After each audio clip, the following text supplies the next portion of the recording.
¿Qué tal? ¿Cómo les va? Santo Tomás de Aquino, en la cuestión 85 de la primera parte, artículo 6 de la Suma Teológica, tiene una afirmación muy paradójica que, como tantas otras afirmaciones de Tomás, nos sorprende. Él dice, el intelecto humano, no se puede equivocar. En latín dice non potest esse falsum, no puede ser falso. Cuando la experiencia nuestra cotidiana nos dice exactamente lo contrario. La experiencia cotidiana, la experiencia histórica de la humanidad, sabe de infinidad de errores pequeños, medianos y grandes, ¿verdad? Entonces, ¿cómo puede ser que Tomás vaya en contra de la evidencia empírica de que el hombre, cada uno de nosotros, en forma individual y en forma colectiva, cometemos grandes errores y también pequeños, ¿no? El error puede estar en una acción, pero una acción errónea tiene como origen un juicio erróneo, porque toda acción es resultado de una decisión y toda decisión es resultado de un juicio, de una afirmación, de una negación. Entonces, Tomás dice, intellectus non potest esse falsum. ¿Cómo puede ser esto, no? Ahora bien, si lo dice Tomás, hay que preguntarse, ¿no? Como ya tenemos determinada experiencia en la lectura de la Suma Teológica, bueno, Tomás lo que dice generalmente tiene razón. Lo que pasa es que quizá yo no entienda qué está diciendo, qué me quiere decir, ¿no? ¿Qué quiere transmitir en esta afirmación? El intelecto no puede ser falso. Claro, quizás aquí lo primero que tenemos que recordar es la distinción entre intelecto y razón. La razón sí puede ser falsa, el intelecto no. La razón y el intelecto. Cuando Tomás explica esto, compara al intelecto, haciendo una analogía, con los sentidos externos, que ustedes saben son 5, el olfato, el gusto, etc., ¿no? Supongamos que usted siente un determinado olor. Al sentir ese olor, su facultad sensitiva, en este caso el olfato, es pasiva. Es decir, es como una cera, si quieren, en la cual se imprime una especie, ¿no? Una forma, la forma del sello. El sello, por ejemplo, ¿no? El anillo real, se imprime en la cera. Y en este sentido, la cera toma la forma del sello. De modo que entre la forma que toma la cera y el sello hay una adecuación perfecta, ¿sí? ¿Por qué? Y bueno, ya lo repito, por la pasividad. Es una acción, entre comillas, pasiva. Entonces yo siento un determinado olor, ¿no? Si mi órgano está sano, y esto lo aclara Tomás, ¿no? El sentido externo no yerra si el órgano está sano. O sea, si mi órgano está sano, o sea, si no estoy resfriado, no tengo ninguna enfermedad que me impida sentir los olores, el olor que siento es auténtico, es verdadero, ¿no? En este sentido, en la teoría del conocimiento que nos transmite Santo Tomás, hay como una inicial, no absoluta, pero sí inicial confianza en el dato de la sensibilidad, aquello que yo percibo en forma inmediata, sin intermediarios, evidente, inmediata, evidente, en fin, es así.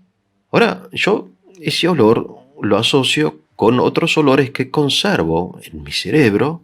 Entonces digo, bueno, mi vecino, digo, está haciendo un asado, porque este olor es el olor a madera quemada. Entonces yo asocio el olor con la madera con el asado de mi vecino. Es ahí, dice Tomás, en la construcción, cuando ya ejerzo una actividad más bien activa, ¿no? Cuando construyo un razonamiento, es ahí donde se mete, ¿no? Se introduce el error. Pero en la primera percepción no, es siempre auténtica, siempre verdadera, ¿no?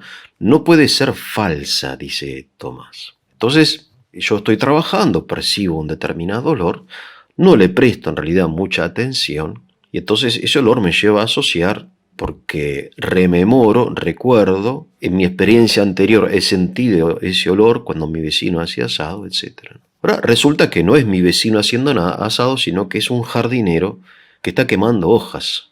Está quemando hojas no para hacer un asado, sino para después de recoger las cenizas y tirarlas, ¿verdad? Lo que sucede es que yo no estaba muy atento, porque estaba trabajando. Pero si hubiera prestado atención, hubiera percibido la distinción entre el olor a madera y el olor a hojas. Esto es importante porque nos recuerda una verdad muy importante, de que el sujeto de toda operación no es la facultad, sino la persona.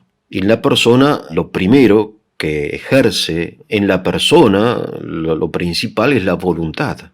Es la voluntad la que atiende, la voluntad la que dirige el entendimiento hacia tal o cual objeto, ¿no? Por eso yo confundí, me equivoqué la madera con las hojas porque no me importa, no estaba prestando atención. De modo que el error procede, aunque el error formalmente es del entendimiento, cuando yo afirmo, es una afirmación de carácter racional, mi vecino está preparando un asado, pero el origen de esa afirmación falsa no está en el entendimiento, sino está en la poca atención que yo presto a lo que sucede a mi alrededor.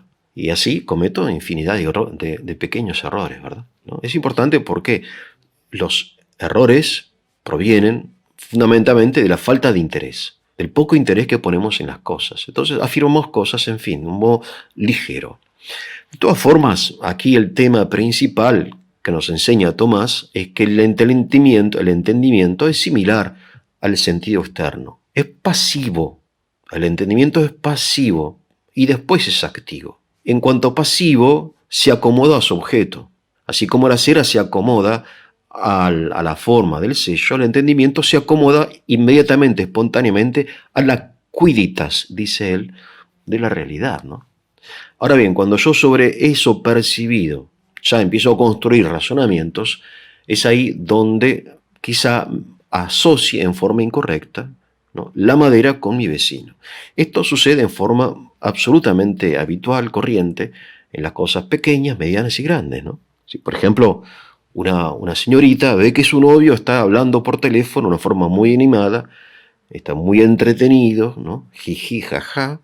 Entonces ella, porque es ella una persona insegura o celosa, a partir de lo que ve, se hace, como decimos en la Argentina, una película.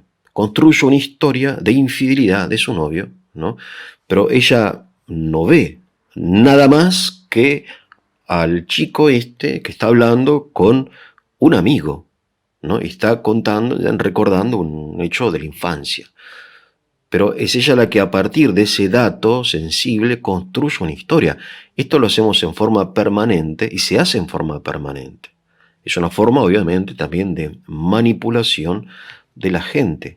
A partir de un hecho particular se construye una historia. Esto lo encontramos en el centro de la historia sagrada de la Biblia. Lo encontramos en el corazón de la literatura universal y también de las ideologías, de la filosofía política, etc. Entonces nos enseña Tomás aquí una primera conclusión de tipo moral, de no apurarnos con las conclusiones, sino tratar de distinguir, diferenciar lo que es inmediato y evidente y lo que después es una construcción racional. Hay un hecho en el Evangelio que tiene muy que ver con esto. En el Evangelio de San Juan, Jesús, dice el evangelista, le devuelve la vista a un ciego. Este ciego es una persona muy saludable, muy sana, en sentido psicológico, así lo representa el evangelista. Porque los sacerdotes, o sea, el clero de su tiempo, lo mandan a llamar al ciego, que ha recuperado la vista. Jesús ha hecho un milagro. Entonces le empiezan a interpelar, ¿no? ¿Y quién es esa persona que te curó? Si vos sos seguidor de esa persona, etc. Entonces el ciego le dice, yo no sé si este hombre es venido de Dios o no. Yo lo único que sé es esto, que yo estaba ciego y ahora veo. El clero sigue, ¿no? El clero sigue interpelándolo, pero mirá que es fulano de Nazaret no puede ser un profeta, aparte hace milagros en sábado y aparte está, en fin, todo el argumento, ¿no?, en contra de la persona del Señor. El ciego repite, mire, yo no sé, lo único que para mí es evidente, no tengo ninguna duda, tengo una percepción inmediata, evidente, no racional, sino intelectual, O sea, yo no estoy construyendo una teoría acerca de nadie, ni de Jesús, ni a favor ni en contra. Lo único que sé, les dice, es que yo antes era ciego y ahora veo. El clero continúa, ¿no?, insistiendo en que, en fin, esto y aquello. El ciego le dice, pero hay otra cosa, le dice el ciego, que lo único que sé es que solamente un hombre venido de Dios puede hacer que un ciego vea. O sea, el ciego dice que sabe dos cosas, no tres, sino dos. La primera es que él era ciego y ahora ve. No hay ninguna duda acerca de esto. No dice que Jesús es el Mesías, ni tampoco lo niega.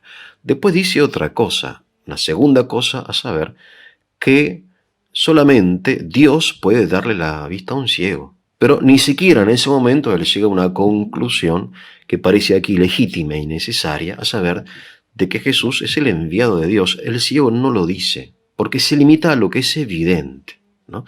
Qué importante es, cuando nosotros pensamos seriamente acerca de las cosas, empezar por lo evidente y no saltearnos ningún paso de este proceso, porque en el momento que nos salteamos un paso, ¿no?, empezamos a construir, en fin, en el aire, ¿no?, a construir en arena.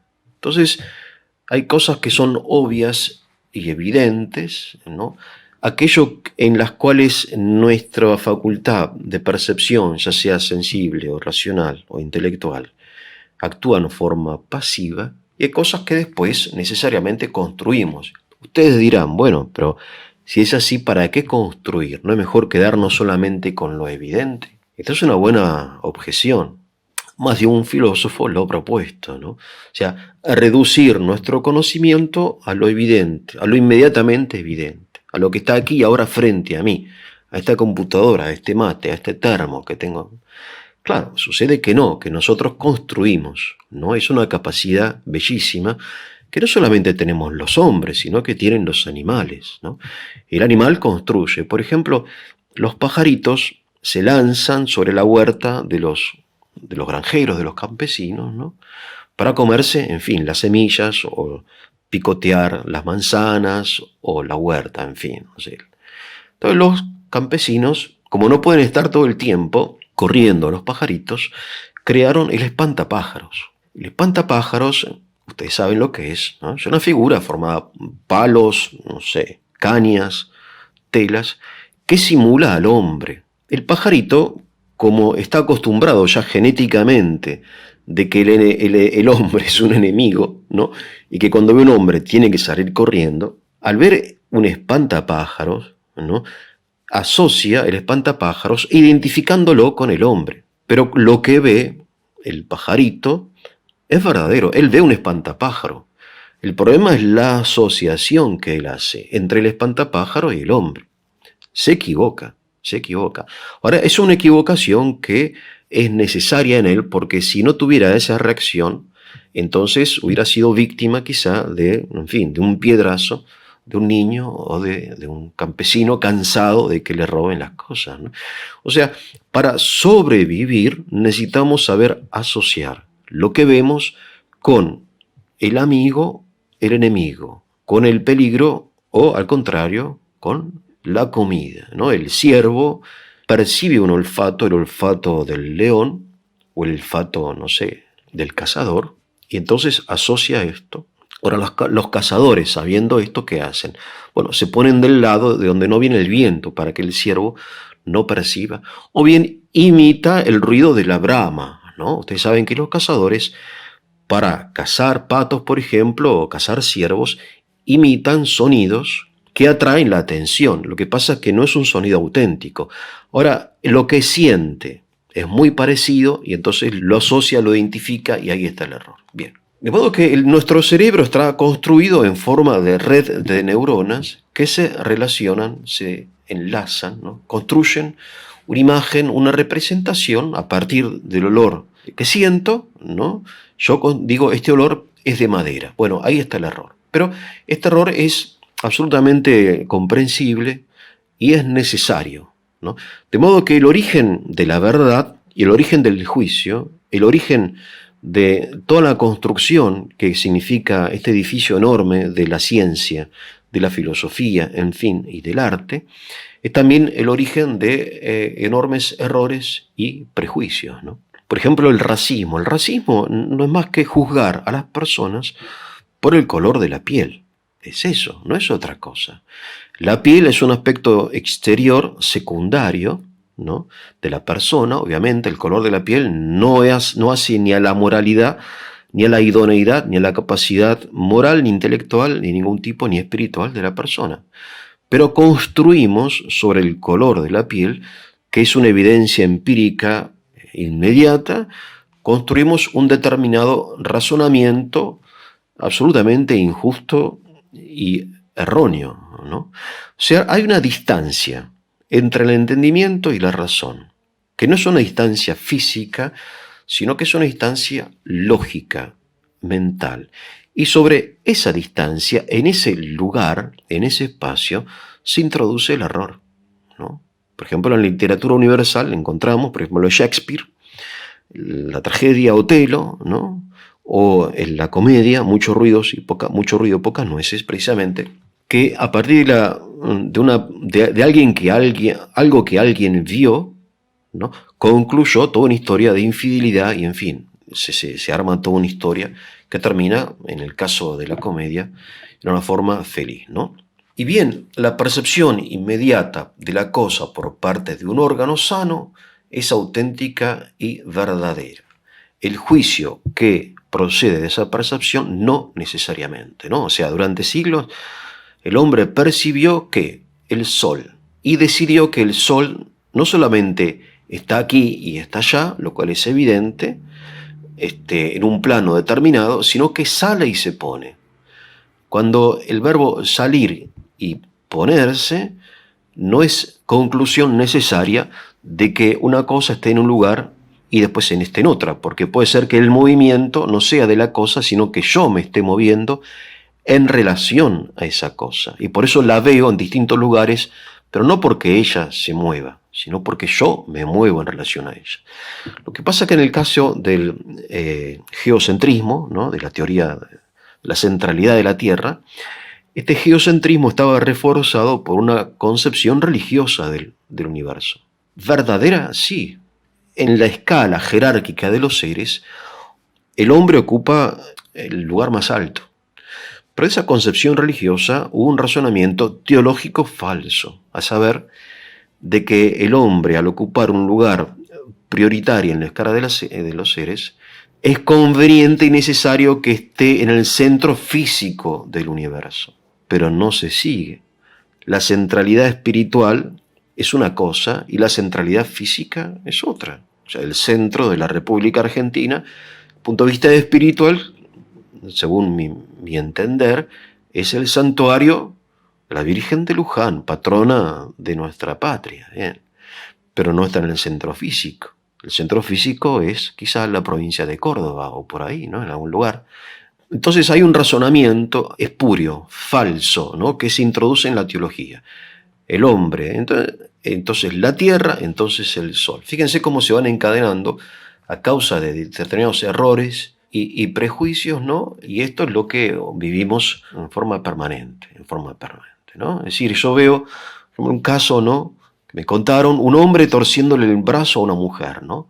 Entonces ella está sufriendo tirada en el piso, ¿no? Y claro, como hoy estamos en una época donde el hombre es culpable, no es inocente, sino culpable, a priori, ¿no?, el apriorismo que se llama, llamo a la policía, viene la policía, entonces derriba la puerta del consultorio del pobre kinesiólogo que, en fin, que le estaba curando la espalda a la pobre, a su paciente, ¿no? Entonces yo le digo al policía, que ahora se enoja conmigo, pero yo lo vi. ¿Pero qué es lo que vio usted? ¿Qué es lo que vio? ¿Qué es, estrictamente hablando, lo que usted percibió? ¿Percibió una agresión? No, la verdad que no. Yo asocié esta escena, a saber, del kinesiólogo torciéndole el brazo a su paciente. Lo asocié con la agresión, porque yo estoy determinado a asociarlo. Ya hay como una especie de estereotipo, de esquema racional en el cual yo introduzco una determinada realidad, ¿no? Es decir, tiene un color de piel determinado, habla en determinado idioma, pertenece a determinada religión, etc. Entonces se crea como una especie de paranoia colectiva, ¿no? Es lo que se observa claramente en algunos países totalitarios. Corea del Norte, por ejemplo, en la actual Rusia, hay una paranoia colectiva. La palabra paranoia es muy interesante porque viene del griego para, que significa, en fin, junto a, ¿no? Al margen de, y noia, nous, significa mente, espíritu, ¿no? El paranoico es el que razona al margen del entendimiento. El paranoico no es el que no razona, sino el que razona, pero al margen del entendimiento. Entonces me pongo paranoico. Bien. De modo que el razonar está construido a partir de datos que son evidentes, ¿no? Como los ladrillos de una casa, y después de la casa misma, ¿no? Así como el motor está construido por partes, ¿no? Y que están en un orden determinado. Aquí es muy importante, y yo voy a ir cerrando, porque esto lo hago más por tiempo, pues seguiremos en otra ocasión. Aquí sucede que el hombre necesita del orden. Nosotros necesitamos construir orden en el caos. Ahora, esta necesidad nos lleva a ver orden o construir orden erróneo, falso. O sea, preferimos un orden falso al caos. ¿Por qué? Bueno, ya lo dijimos, porque necesitamos defendernos o bien atacar. Necesitamos establecer una relación causa y efecto. Quiero saber que este fuego no se está quemando mi casa, sino que mi vecino está prendiendo. Entonces, necesito saber cuál es el origen de esta percepción. Establecer un orden causal, causa-efecto. Ahora bien, en esa necesidad que tenemos de orden, que es una necesidad básica del hombre, del orden mental, ¿no? Podemos equivocarnos, ¿no? Tropezar, y cuando vemos que nos equivocamos y tropezamos, tenemos que volver a lo evidente. Aquello que solamente se manifiesta, se ofrece en forma clara, inmediata y evidente a nuestra percepción, ¿no? Es decir, no tenemos que renunciar a razonar, pero tenemos que siempre ver la relación entre nuestro razonamiento actual y la evidencia que hemos percibido, ¿no? El orden es un sentimiento innato, lo necesitamos. Ahora bien, en el intento de ordenar la realidad, muchas veces la forzamos, la distorsionamos, la recortamos, ¿no? O sea, forzamos a los hechos a entrar en nuestro sistema racional, ¿no? Es lo que sucede hoy en lo que se llama la teoría de la conspiración o el conspiracionismo, ¿no? Fíjense ustedes que en la actual Rusia, cualquier persona que está en contra de la guerra en Ucrania es considerada agente extranjero. Y de hecho, las personas que hacen videos acerca de la guerra y manifiestan su desaprobación, los rusos me refiero, ¿no? Que hacen videos en YouTube, ¿no? Ustedes van a ver la primera plana, la primera imagen, dice, este video está realizado por un agente extranjero. De modo que todas las personas públicas que se declaran contrarios a la guerra en Ucrania son etiquetados como agentes extranjeros. ¿Y cuál es la relación necesaria entre el hecho de que yo esté en contra de la guerra y ser un agente extranjero, ¿no? ¿Por qué se supone y se establece jurídicamente que el hecho de mi desacuerdo personal con una acción particular del gobierno, de mi gobierno, me constituye un agente extranjero? O sea, es una medida legal. ¿Se dan cuenta ustedes? Esto es siglo XXI, ¿no? O sea, detrás de esta medida legal, obviamente hay una visión particular del Estado, ¿no? El Estado totalitario. El Estado no se equivoca. O sea, el gobierno elegido por el pueblo representa al pueblo, el soberano, que es el pueblo, es infalible, sus representantes son infalibles, y todos los males que sufrimos son producto del odio y de la envidia de las potencias extranjeras, ¿no? Fíjense qué interesante esto, ¿no? Y qué triste. Y bien, dice Tomás, intellectus non potest esse falsum. Bueno, con esto termino. Si fue de su utilidad, le voy a pedir que le pongan el like, se suscriban, quizá compartan el video para la difusión de este canal.